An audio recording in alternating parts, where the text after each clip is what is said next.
Nehemías capítulo 3, como les decía ya, el mensaje del día de hoy tiene por título la importancia de no desmayar. Y para comenzar quisiera hacer un rápido repaso de lo que estuvimos hablando la semana pasada y la semana anterior. Comenzábamos ya a hablar precisamente acerca de la historia de Nehemías que encontramos en el Antiguo Testamento. La semana anterior hablamos de cómo es que el pueblo de Israel llegó a la cautividad de Babilonia a causa de su desobediencia, a causa de la idolatría, de cómo el Señor les estuvo insistiendo vez tras vez por medio de los profetas que tenían que arrepentirse, pero el pueblo no escuchó, hasta que finalmente fueron conquistados por Babilonia y llevados a la cautividad, y ahí pasaron aproximadamente unos 70 años. Después también hablamos de cómo el Señor, cuando terminó este tiempo, este periodo, permitió que el pueblo regresara a Israel encabezados por Zorobabel, pero aunque pudieron regresar, el pueblo seguía pasando por grandes dificultades porque no tenían muros de protección, porque los pueblos, los vecinos los atacaban, en fin, tuvieron que pasar por muchos problemas. Y es ahí más o menos unos 60 años después de que el pueblo pudo regresar a Israel que entra Nehemías, y este hombre, que era copero del rey, es el que el Señor utilizó para que fuera y reconstruyera los muros de la ciudad. Esta es la historia básicamente de Nehemías y es de lo que estábamos hablando la semana anterior. Y en todo este proceso, hermanos, de reconstrucción, los puntos más importantes que hablamos la semana anterior es que Nehemías era un hombre de oración y que nosotros haríamos bien en seguir su ejemplo y orar siempre y en todo lugar. Orar siempre por todo, pedirle al Señor, encomendarnos en las manos de nuestro Dios.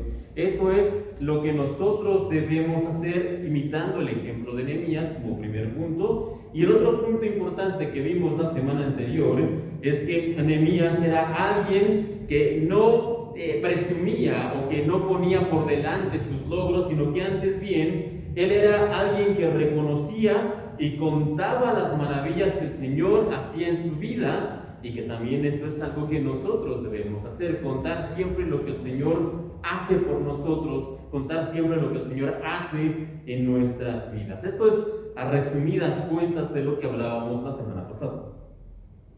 Ahora bien, el hecho, hermanos, de que toda esta misión de Nehemías, todo este trabajo de edificación fuera una idea de Dios y que el Señor enviara a Nehemías y que moviera el corazón del rey Artajerjes y que le diera los medios a Nehemías, aquí vemos la mano de Dios moviéndose en el capítulo 1 y capítulo 2 del libro de Nehemías. Pero el hecho de que todo esto saliera del corazón de Dios, hermanos, no significa que estuviera exento de luchas y de oposiciones, y es de lo que vamos a estar hablando en esta mañana.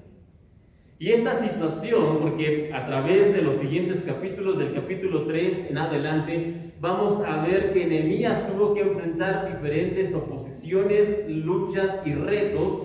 Pero esto, hermanos, que Nehemías, a pesar de que estaba cumpliendo con la voluntad de Dios, tuviera que enfrentarse con todos estos problemas, debería enseñarnos de que el hecho de que el Señor bendiga algún proyecto, alguna encomienda, alguna situación, alguna iglesia, el hecho de que sea obra de Dios o idea de Dios, no significa que va a ser sencillo o que no vamos a encontrar problemas en el camino. Dios envió a Nehemías a reedificar el muro y aún así Nehemías tuvo que enfrentarse a muchos problemas. Y es que debemos recordar que, como vimos hace unas semanas atrás, la Biblia nos dice que el Señor nos va a acompañar cuando andemos por el valle de la sombra y de la muerte. Y esto no es una opción. El salmista no dice que si alguna vez de casualidad pasan por ese valle, no, eso no dice el salmo. El salmista da por sentado que todos nosotros en alguna ocasión hemos de pasar por ahí, pero debemos tener presente siempre algo: que el Señor está con nosotros. Que el Señor está con nosotros. Ahora, en el caso de Nehemías, que es de lo que estamos hablando, y de la misión que él tenía, sucedía que alrededor de Israel, recordemos que la nación el pueblo regresó con Zorobabel, pero no tenían murallas, y alrededor de la tierra de Israel se habían instalado en los 70 años de cautividad muchos otros pueblos, muchas otras naciones. Y estas naciones que habían llegado y que rodeaban a la nación de Israel, que no tenían murallas, se estaban por años beneficiando de esta situación. Puesto que el pueblo no tenía murallas de protección, los que regresaron después de la cautividad eran presas fáciles y constantemente estas naciones de alrededor los atacaban, les robaban y tomaban ventaja de su situación precaria. Constantemente iban y llegaban y saqueaban, robaban cultivos, robaban cosas, en fin, era básicamente simplemente ir en cierta hora, en la noche o con cierta situación y entonces entrar y robar. Era bastante conveniente, por decirlo de algún modo, para estas naciones vecinas. Así que cuando estas naciones se dan cuenta de que Nehemías llega y de que comienza a alentar al pueblo y de que todos comienzan a unirse y que hay ánimo y que hay gritos de júbilo y que todos comienzan a trabajar, estas naciones deciden que tienen que parar esto a toda costa.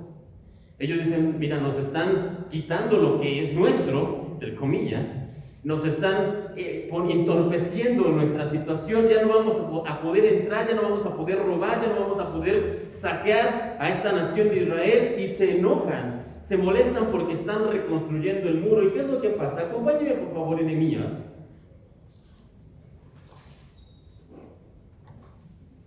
Nehemías capítulo 3, versículo 7. Cuando se enteran de todo esto que está pasando, Nehemías capítulo 3, versículo 7, usted puede leerlo desde el versículo 1 en casa, ahí todo lo que aconteció, pero en el versículo 7 del capítulo 3 leemos lo siguiente: pero aconteció que oyendo Sanballat y Tobías y los árabes, los amonitas y los de Asdod, que los muros de Jerusalén eran reparados, porque ya los portillos comenzaban a ser cerrados, se encolerizaron mucho y conspiraron todos a una para venir a atacar a Jerusalén y hacerles daño. Ahora bien, dentro de todas estas personas o grupos que se nos mencionan, hay dos que destacan: Sanballat y Tobías. Y ellos son el rostro, básicamente la representación de los pueblos que estaban alrededor y que estaban molestos. Este era el sentir de su corazón, estaban encolerizados, estaban enojados. ¿Por qué? Obviamente porque esto que estaba pasando, que el pueblo de Israel estaba reconstruyendo los muros, no era algo conveniente para ellos. ¿Por qué? Porque su mina de oro, por decirlo de algún modo, se les estaba terminando. Ya no iban a poder robar, ya no iban a poder saquear las cosas que ellos quisieran. Y eso les molestaba, lo cual, ciertamente, mirándolo a la distancia es ridículo, pero en un momento vamos a llegar ahí. En un momento vamos a regresar con este asunto. Ahora bien, quiero, primero que nada, que concentremos nuestra atención en el hecho de que aún que Nehemías estaba aquí en esta parte sirviendo al Señor, haciendo su voluntad, el pueblo estaba unido, unánime, todos estaban cumpliendo el deseo del Señor, porque el deseo del Señor, ¿cuál era? Que se reconstruyeran los muros. A pesar de que todos estaban trabajando unánimes para hacer la voluntad de Dios, todos, incluyendo Nehemías, encontraron resistencia y oposición en el camino. Por lo tanto, hermanos, viendo esto, y no solamente esta parte de la Biblia, sino que usted lo va a poder ver vez tras vez en la Biblia, que hay muchos siervos del Señor que están haciendo su voluntad, pero que encuentran oposición. Por lo tanto, es necesario sacar de nuestra mente esa idea ridícula, porque así es una idea ridícula, que es fruto de un falso evangelio de que los hijos de Dios vamos a estar exentos de pruebas y dificultades. Hermanos, si usted alguna vez le han dicho, incluso si usted lo cree, que por servir a Dios o por ser hijo de Dios no va a tener que pasar por pruebas o por luchas, o que no va a tener alguna dificultad, esa idea tiene que sacarla de su mente. ¿Por qué? Porque es falsa, no es bíblica. Las cosas simplemente no suceden así. De hecho, el Señor lo dejó bastante claro en el Evangelio según San Juan. No vaya para allá, San Juan capítulo 15, versículo 19. Juan 15, 19. Si fuerais del mundo, dice el Señor Jesucristo, el mundo amaría lo suyo, pero porque no sois del mundo, antes yo os elegí del mundo, por eso el mundo os aborrece. Así que, hermanos, no existe nada como que un hijo de Dios no tiene oposición, o que todo le va bien, o que todo es éxito para los hijos del rey, como dicen algunos.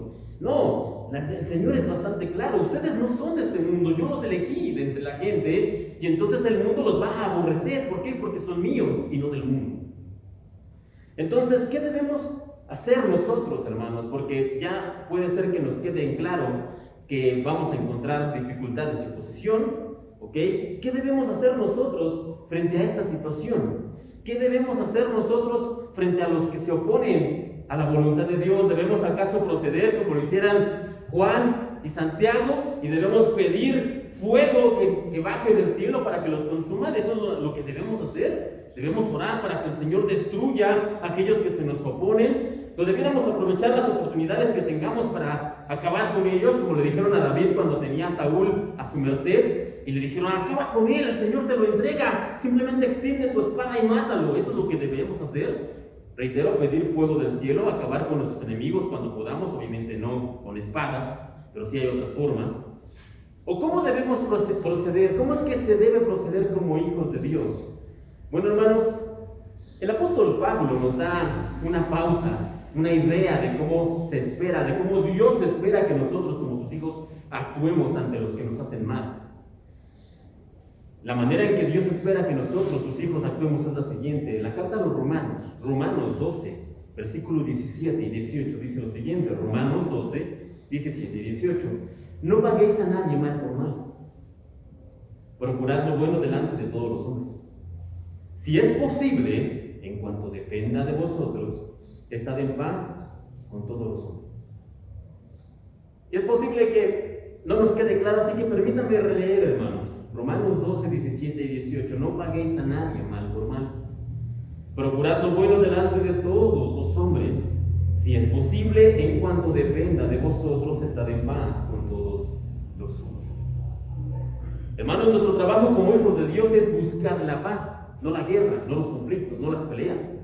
Nuestro trabajo como hijos de Dios es buscar la paz. Nosotros hemos sido llamados a ser pacificadores. El mismo Señor Jesucristo, cuando predicó en el Sermón del Monte, en una de las bienaventuranzas, dijo: bienaventurados los pacificadores, porque ellos serán llamados hijos de Dios. Así que si nosotros queremos ser llamados hijos de Dios, ¿qué es lo que debemos practicar?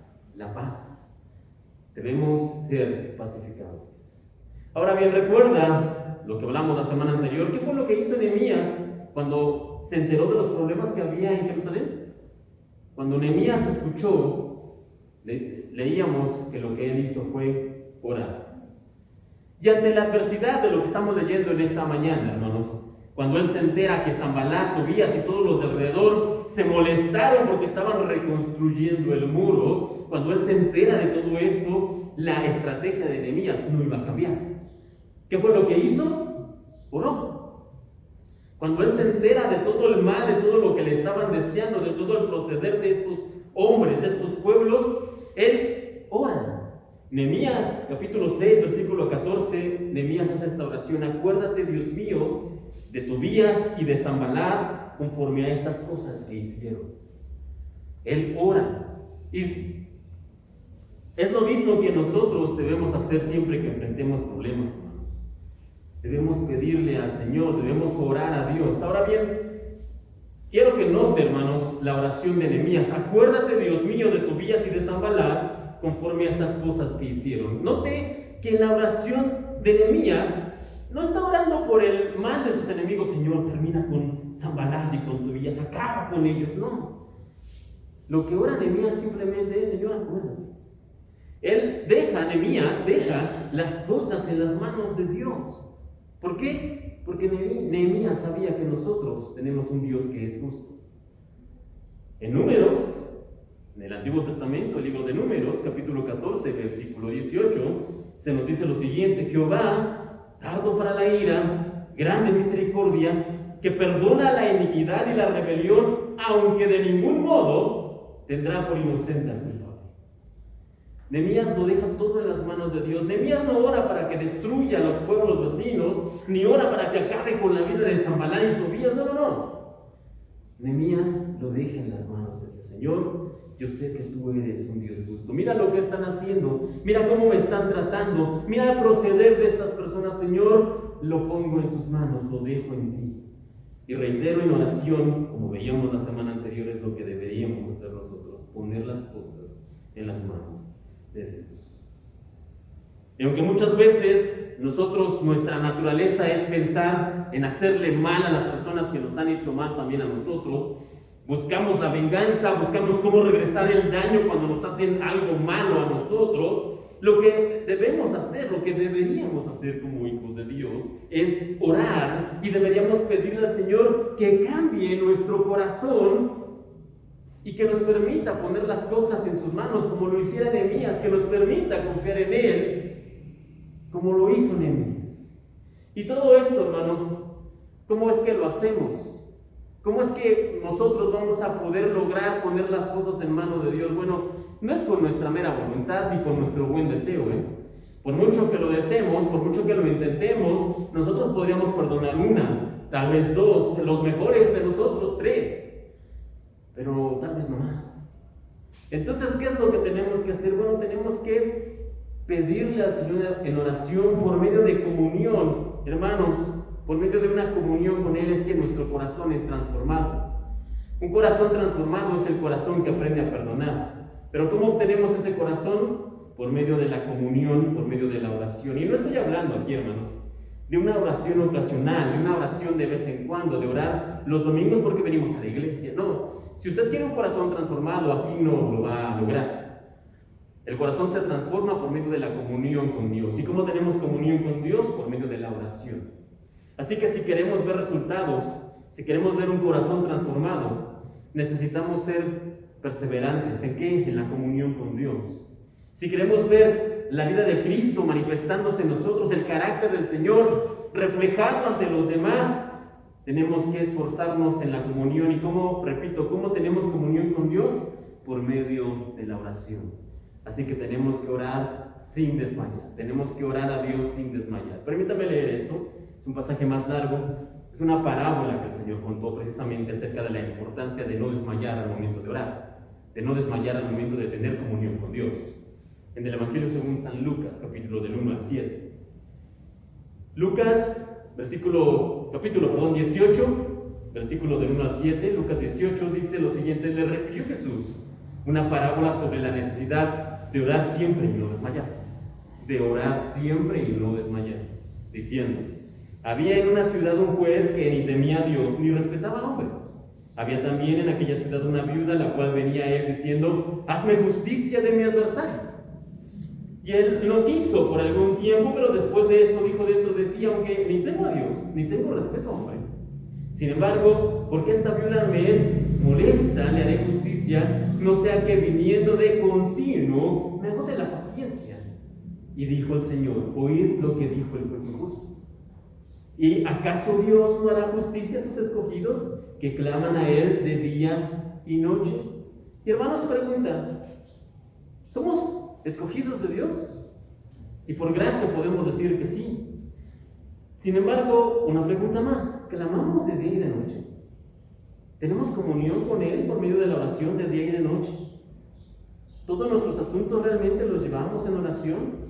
¿Le pedimos al Señor consejo, ánimo, paz, consuelo cuando necesitamos todo esto?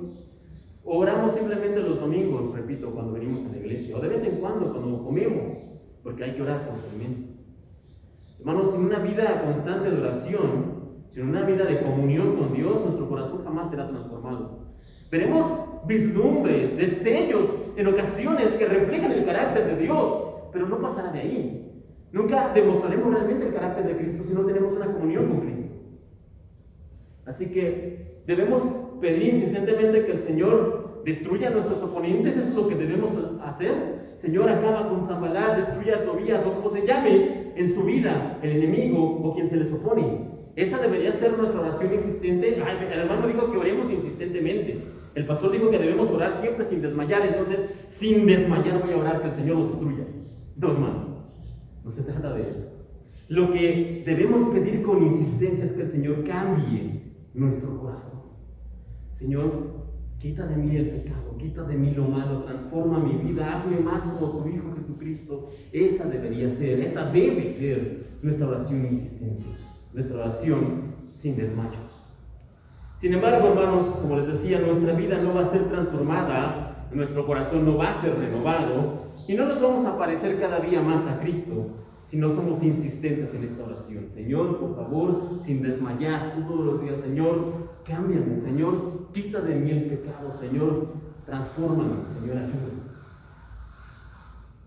Ahora bien, hermanos, regresando a la historia de Nehemías, quiero contarles algo muy personal. Yo no sé ustedes, pero si usted ha leído la Biblia, seguramente se habrá dado cuenta que en la Biblia hay muchos personajes que son, hasta cierto punto, podríamos decir, desagradables, que no nos caen bien, ¿no? Por ejemplo, Nabal, el esposo de Abigail.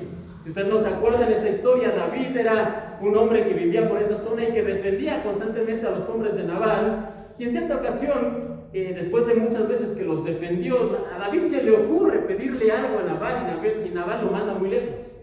Un hombre desagradable. De hecho, hasta, no sé si le pasa, a mí me pasa, pero cuando en las siguientes páginas se muere, hasta te da gusto. Digo, está mal que lo diga, pero te da gusto, porque dices, me cayó mal. Saúl loco, ¿no? Que va con una bruja y consulta, no les cae mal, porque el Señor lo bendijo, lo tomó por rey, todo lo que hizo por él. ¿Y cómo termina? Termina consultando a una bruja, cae mal. Simón el mago, en el Nuevo Testamento, un hombre que ve el poder de Dios y entonces viene con Pedro y le dice, mira, ¿sabes qué? Te voy a dar un dinero si tú me das ese poder. Cualquier parecido con los apóstoles del día de hoy es mera coincidencia, ¿no? Que quieren dar dinero para recibir bendición de Dios, porque la bendición de Dios no se recibe con dinero. Pero bueno, excurso aparte, hay personajes, repito, en la Biblia que caen mal: Simón el mago, Saúl, Nabal. Pero hay uno en particular, hermanos, hay uno en particular que siempre me ha caído mal. Yo creo que podría decir, sin temor a equivocarme, que hasta más allá de caerme mal, casi lo odio. Y se llama Sanbalat. Es el personaje que encontramos aquí, junto con Tobías y junto con los que se opusieron. Y como leíamos ahí, se encolerizó. ¿Por qué se encolerizó? Porque el pueblo estaba construyendo el muro. Ahora, ¿qué fue realmente lo que hizo Sanbalat para ganarse este odio, digamos? Y yo no sé si les pasa, digo, esto es personal, pero a mí, en serio, que dentro de los personajes desagradables, Sanbalat quizás sea el peor, el que más desagrado tiene para mí. Y bueno, ¿qué fue lo que hizo? Primero que nada, cuando se enteró, antes de que comenzara bien la obra, cuando se enteró de lo que tenían planeado hacer Nehemías, el pueblo se burló de ellos, así básicamente los despreció. ¿Cómo creen que lo van a lograr? Ustedes no pueden hacerlo. Hace 60 años han pasado y no han construido una piedra sobre una piedra, no lo van a lograr. Primero se burló. Luego, cuando vio que era en serio, que vio que avanzaba, que vio que el muro se estaba construyendo, entonces mandó traer algunos hombres y mandó atacar al pueblo. Pero el pueblo se defendió. De hecho, en esa parte me encanta, en el libro de Nehemías, en el capítulo 13, nos dice cómo Nehemías, al darse cuenta que estaba pasando todo esto, le dijo a sus hermanos que no tocaba de otra, había que edificar y defender. Y dice la Biblia que en una mano tenían la cuchara para trabajar y en otra mano tenían la espada para defenderse. Pero no pudo hacer nada cuando los manda a atacar. Segundo, tercero, ¿qué fue lo que hizo? Bueno, cuando vio que no podía parar esto, entonces dice la Biblia que mandó llamar a Nehemías. Dijo, Nehemías, vamos a reunirnos, ven para acá, a esta zona. Y Nehemías dice que él no fue porque se enteró que querían hacerle daño, en otras palabras, querían matarlo. Y Nehemías inteligentemente le dijo, no voy a ir. Y por último, cuando se dio cuenta que ninguna de todas estas cosas funcionaba, lo que hizo fue difamar a Nehemías. Mandó decir, por medio de cartas, decir, lo que está haciendo Nehemías es que está construyendo el muro porque él quiere convertirse en el rey de los judíos. Y mandó difamar a Nehemías cuando su única intención de Nehemías era ayudar a su pueblo. Él nunca buscó fama, ni poder, ni fortuna. Nehemías incluso dice, de todo lo que el rey me ofreció, porque el rey le dio un sueldo, dice, no tomé más que lo absolutamente necesario, no más y no menos. Nehemías no estaba haciendo esto ni por codicia, ni por fama, ni por fortuna. Nehemías estaba construyendo los muros simplemente porque quería ver bien a sus hermanos. Era lo único. Esto es en parte por lo que Sanbalat, repito, no es de mi agrado, y en general es un personaje desagradable, porque le molestaba simplemente que sus vecinos prosperaran. Y voy a la segunda, hermanos. Hay dos preguntas más que son importantes en esta situación. ¿Por qué lo hizo Sanbalat? Ya vimos todo lo que hizo, pero ¿por qué lo hizo? Bueno, a grandes rasgos, sus motivaciones parecieran ser que era simplemente la envidia, el resentimiento. Este hombre comenzó a actuar de esta manera simplemente, ¿sabe por qué? Porque vio que los vecinos, los judíos, les estaba yendo bien, porque comenzaron a crecer, porque comenzaron a hacer los muros. Simplemente por eso tomó esta actitud Sanbalat. Esa es una pregunta importante, pero hay otra todavía más importante, amigos.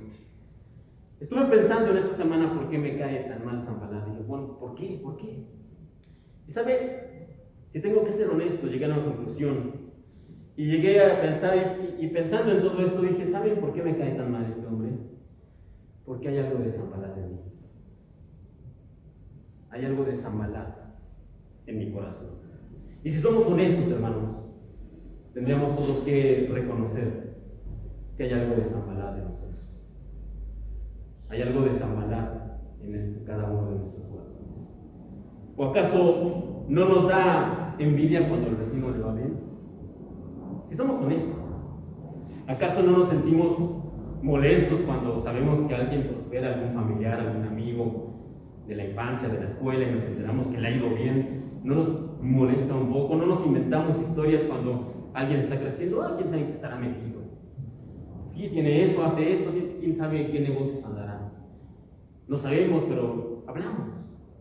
Envidia, rencores, enojo, molestias. Si al vecino, si al compañero le va bien en el trabajo, nos enojamos. Y en lugar de sentirnos felices por ellos, nos resentimos. Decimos, uno se esfuerza y no consigue nada, y estos que ni hacen ni la mitad de lo que yo. Y nos enojamos, y a veces con cierta justicia, lo sé, pero debiéramos nosotros alegrarnos en lugar de molestarnos. Este es el espíritu de Sanbalat que muchas veces, repito, está en nosotros. Y es por eso que nos cae tan mal, hermanos, porque hay algo de él en nuestro interior. ¿Y qué es lo que tendríamos que hacer entonces? Una vez más tendríamos que mirar a Nehemías. Y no porque Nehemías sea perfecto o sea el único ejemplo que tengamos, no, sino que debemos mirar a Nehemías porque en Nehemías está reflejado el carácter de Cristo. En otras palabras, debemos volver a ver a Cristo. Pero en este caso estamos hablando de Nehemías. ¿Y qué fue lo que hizo Nehemías? Bueno, Nehemías, cuando se enteró que sus hermanos estaban mal, que estaban en problemas, hermanos, él no se cruzó de brazos o levantó los hombros y dijo, ni modo, así les tocó, ahí les tocó vivir. No, la Biblia nos dice que Nehemías se lamentó y lloró por ellos, se preocupó profunda y verdaderamente por sus hermanos. Y eso es lo que nosotros deberíamos hacer como Nehemías, preocuparnos los unos por los otros. ¿Qué más hizo? Bueno, cuando Nehemías se enteró de que el pueblo estaba mal a causa de que no había muros, él no se puso a idear un plan para poder construir el muro, porque si él hubiera intentado con sus propias fuerzas, no hubiera podido. Unas cuantas piedras, tal vez un pedazo del muro en el mejor de los casos, pero cuando se da cuenta de su pequeñez ante todo el trabajo que se tenía que hacer, lo que hizo Nehemías fue orar, y después de orar, ¿qué hizo? Seguir orando, y es lo que nosotros tenemos que hacer. Debemos orar y luego seguir orando. Y cuando sus enemigos lo atacaron y lo difamaron e intentaron destruir lo que el Señor estaba edificando, lo que él hizo fue poner las cosas en las manos del Señor. Señor, acuérdate de Sanbalat, acuérdate de Tobías, acuérdate de lo que están haciendo, y haz y paga conforme a lo que tú quieras, Señor, pero lo puso en las manos de Dios. Ahora hay otro hombre en la Biblia, muchos años más adelante, que al igual que Nehemías, también sufría por sus hermanos, porque a veces los veía que los engañaban, los veía que les estafaban. Igual que Nehemías sufría por sus hermanos. También sabía que era indigno del llamado que había recibido porque él había obrado mal en contra de Dios en algún tiempo de su vida. También sabía esto. Y también fue perseguido en muchos lugares, en muchas regiones, por el mensaje que predicaba. Estamos hablando del apóstol Pablo. ¿Y qué fue lo que hizo él? Él escribió lo siguiente, y debería ser esto, hermanos, algo que deberíamos tener presente siempre en mente. Al igual que Nehemías, al igual que Pablo, Este es el proceder que se espera de un hijo de Dios. En Romanos capítulo 12, del versículo 14 en adelante, Romanos 12, del 14 en adelante, este es el proceder que se espera de nosotros ante las adversidades, ante los enemigos y ante los problemas. Dice aquí lo siguiente, que es lo mismo que hizo Nehemías, que es lo mismo que hizo Pablo y es lo mismo que debemos hacer nosotros. Bendecid a los que os persiguen. Bendecid y no maldigáis. Gozaos con los que se gozan, llorad con los que lloran. Unánimes entre vosotros, no altivos, sino asociándoos con los humildes. No seáis sabios en vuestra propia opinión. No paguéis a nadie mal por mal, procurad lo bueno delante de los hombres, si es posible, como ya leíamos. En cuanto dependa de vosotros, estad en paz con todos los hombres. No os venguéis vosotros mismos, amados míos, sino dejad lugar a la ira de Dios, porque escrito está: mía es la venganza, yo pagaré, dice el Señor. Así que si tu enemigo tuviere hambre, dale de comer, y si tuviere sed, dale de beber. Pues haciendo esto, ascuas de fuego amontonarás sobre su cabeza. No seáis vencidos de lo malo, sino vence con el bien el mal. Dicho sea de paso, ya lo hemos comentado en otras ocasiones, cuando aquí la Biblia dice ascuas de fuego amontonarás sobre su cabeza, no está hablando de algún mal que le va a llegar o de fuego que le caerá. No, eso no es lo que dice la Biblia. Algunas cosas se pierden en la traducción, hermanos. Pero básicamente lo que quiere decir aquí, las ascuas de fuego que se amontonarán sobre su cabeza, ¿le ha pasado a usted que se ha bañado alguna vez con agua bien caliente? ¿Cómo sale de las manos o de la cara? Rojos, del calor, del vapor. ¿Ok? Bueno, ¿cómo nos ponemos cuando sentimos vergüenza de algo que hicimos mal? Rojos. Esta expresión ascuas de fuego, si ustedes hacen el bien a los que les hacen mal, ascuas de fuego, ¿ok?, estarán sobre su cabeza. Básicamente lo que quiere decir es, si ustedes hacen bien, si ustedes proceden bien con los que los tratan mal, se van a poner rojos de la cara, de vergüenza. Básicamente esa es la expresión. Si ustedes actúan como hijos de Dios, sus enemigos se avergonzarán de lo mal que los han tratado. Básicamente eso es lo que nos dice aquí la Biblia. No de que el Señor les hará caer fuego del cielo o algo por el estilo. No. Quitemos esas ideas de nuestra mente. La venganza de quién es, no nuestras, de Dios. Como el Señor va a pagar, no como nosotros queramos, sino como Él quiera. ¿Ok? Sin embargo, hermanos, cuando yo, y no sé ustedes, seguramente les pasa lo mismo, pero cuando leo estos pasajes, o pasajes como este, me doy cuenta lo mucho que me falta porque yo no perdono a los que me hacen mal muchas veces, ni le daría de beber a mis enemigos. Si lo tengo en el suelo, remátalo, es lo que haríamos, ¿no? Me doy cuenta de lo mucho que me falta para tener el carácter de Cristo. Yo no oraría por los que nos persiguen, ni bendecería a los que nos maldicen. Nos falta, hermanos. ¿Por qué? Porque todavía a veces siento enojo, todavía muchas veces tengo envidia o resentimiento, o sentimientos peores muchas veces. Todavía nos falta, no hemos llegado. Pero en lugar de desanimarnos o de sentirnos mal, o de decir, ¿sabes qué? Vamos a tirar la toalla porque pues al final de cuentas no podemos. El mismo que escribió el pasaje anterior de todo lo que debemos hacer, Pablo, escribió otro pasaje más. Y dijo lo siguiente, en Filipenses capítulo 3, versículo 12 al 14, escribió lo siguiente, Filipenses 3, del 12 al 14. No que lo haya alcanzado ya, hablando de la perfección que debemos tener como hijos de Dios. No que lo haya alcanzado ya, dice Pablo. Ni que ya sea perfecto, él mismo lo reconoce, no soy perfecto. Pablo mismo está reconociendo. Si Pablo reconoce que él no era perfecto, ¿en qué lugar nos deja eso a nosotros, hermanos? Pero él dice, ni que ya sea perfecto, sino que prosigo, continúo, básicamente no desmayo.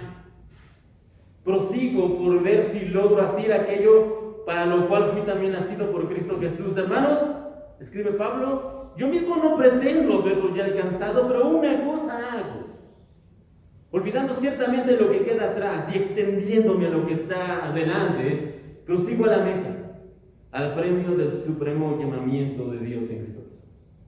Una cosa es la que tenemos que hacer, hermanos, solo una cosa. ¿Cuál es? Proseguir. Seguir, hermanos, sin desmayar, intentarlo una vez más. Recuerda que sigue después de que hemos orado al Señor. De acuerdo al ejemplo de Nehemías, una vez que hemos orado, el paso siguiente es seguir orando. Orar, exactamente. Bueno, cuando intentamos seguir al Señor es algo muy similar. Debemos intentar todos los días Todos los días reflejar el carácter de Cristo, aun cuando fallemos, aun cuando no seamos ni tan fieles, ni tan buenos, ni tan santos, pero debemos intentarlo todos los días sin desmayar. Y si fallamos al día siguiente, si el Señor nos permite la vida, ¿qué debemos hacer? Seguir intentando. Y al día siguiente, a pesar de que fallemos, ¿qué debemos hacer? Seguir intentando. Y al día siguiente, aún cuando fallemos, ¿qué debemos hacer? Seguir intentando, sin desmayar. Y puede ser, mis hermanos, que mirando nuestro carácter actual, mirando nuestros resultados, muchas veces el nulo avance, porque miramos atrás y decimos, tengo 10 años o 15 años en la iglesia y yo no veo que esté avanzando, yo no veo que esté creciendo espiritualmente, yo no veo un cambio realmente, pero a pesar de todo esto, a pesar de que no parezca que algún día llegaremos a lograrlo, lo que debemos hacer es seguir intentando y recordar la historia de Nehemías. Hermanos, desde un punto de vista humano, habían pasado más de 100 años, 100 años. ¿Saben lo que significan 100 años? Y no habían podido reconstruir los muros. Desde un punto de vista humano era imposible hacer esa tarea. Pero Nehemías, enviado por Dios, esto quiero destacarlo, enviado por Dios, llega, habla con el pueblo se levanta y comienzan a hacer la obra, y en menos de medio año, lo que no pudieron hacer en más de 100 años, en menos de medio año, lo consiguen. No por sus fuerzas, ni por su ánimo, ni porque lo intentaron mucho, sino porque el Señor les ayudó. ¿Por qué? Porque tenían la bendición de Dios, lo lograron. Solamente por eso lo lograron. Así que, hermanos, si usted mirando atrás se da cuenta de decir, llevo 10 años, reitero, llevo 15 años intentando ser mejor creyente, ser mejor esposo, ser mejor hijo, ser mejor padre, y no lo logro, no avanzo, no puedo. Sanballat está aquí incrustado y no puedo arrancarlo. Sigo teniendo enojo, sigo teniendo envidia, sigo teniendo este espíritu de Sanballat, y por más que lo intento, no logro sacarlo de mí. Hermanos, si usted está así, no se preocupe, siga intentando. Y cuando se sienta desanimado, piense en las promesas de Dios, y en una muy particular, y con esto terminamos en esta mañana. El profeta Ezequiel, que es precisamente quien le habló al pueblo de que irían al cautiverio, pero también les dijo que regresarían del cautiverio. Les dijo al pueblo que se tenían que ir, pero también les dijo cuánto iba a tardar y que iban a regresar. El profeta Ezequiel da esta promesa para el pueblo de Israel, pero también para nosotros, repito, cuando nos sintamos desanimados o pensemos que no avanzamos. Esta es la promesa de Dios para el pueblo de Israel que regresó del cautiverio, pero también para nosotros. Y es la siguiente: Ezequiel capítulo 36, versículo del 17 en adelante. Del 25, perdón, en adelante. Ezequiel 36, del 25 en adelante. Esparciré sobre vosotros agua limpia y seréis limpiados de toda vuestra inmundicia, y de todos vuestros ídolos os limpiaré. Os daré corazón nuevo y pondré espíritu nuevo dentro de vosotros. Y quitaré de vuestra carne el corazón de piedra y os daré un corazón de carne. Y por dentro de vosotros mi espíritu, y haré que andéis en mis estatutos y guardaréis mis preceptos y los pongáis por obra. Lo que no pudimos hacer, hermanos, por nuestra propia fuerza, por nuestro propio ánimo, por nuestro propio brazo, por 10, por 15, por 20 años, dice el Señor, que si esperamos en Él, que si confiamos en Él, que si oramos y tenemos comunión con Él, Él lo hará, no nosotros, no nuestro ánimo, Él lo hará por medio de su Espíritu. Y pondré dentro de vosotros mi espíritu, y haré que andéis en mis estatutos, y guardaréis mis preceptos, y los pongáis por obra. Hermanos, Él lo hará. Y si dijo que lo hará, Él lo hará. Solamente debemos esperar en Él, solamente debemos confiar en Él, como lo hizo Nehemías. Y ese Sanballat que está en nosotros desaparecerá, y en su lugar tendremos al Espíritu de Dios habitando en nosotros, y el carácter de Cristo reflejado hacia la gente. Pero eso no pasa de un día para otro. Eso no pasa de la noche a la mañana. Eso solamente pasa cuando nosotros tenemos comunión con Dios por medio de la oración.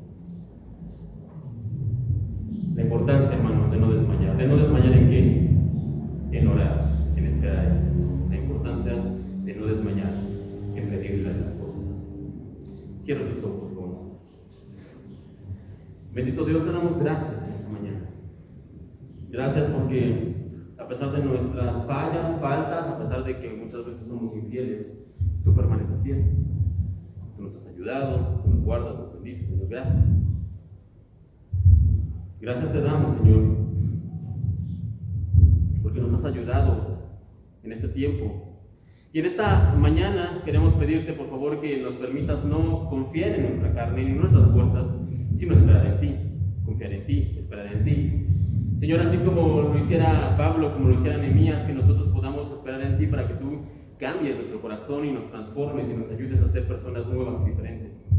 Señor, por favor, te pedimos en esta hora que tú nos permitas descansar en ti para poder ser transformados y que nuestro carácter sea renovado y que podamos comenzar a ver el carácter de Cristo en la vida de en nuestra vida como reflejado a la vida de otras personas. Señor, gracias te damos por tu palabra, gracias te damos por los ejemplos que nos dejas y te pedimos, bendito Padre, que tú nos ayudes a transformar este corazón de piedra y que tú, Señor, lo pongas como un corazón de carne, que tu Espíritu esté en nosotros y que quites de nosotros esos enojos, esas envidias, todo aquello, Señor, que muchas veces tenemos realmente en el interior, que tú lo seas transformando y cambiando por aquello que es tu Hijo Cristo en nosotros. En tus manos nos encomendamos en este domingo, para que tú bendigas esta semana, para que tú guardes cada día y nos protejas cuando salimos y regresamos, para que bendigas nuestra tarde y nos permitas descansar para comenzar esta nueva semana. Es lo que te pedimos, bendito Dios, en el nombre de tu Hijo, el Señor Jesucristo. Amén.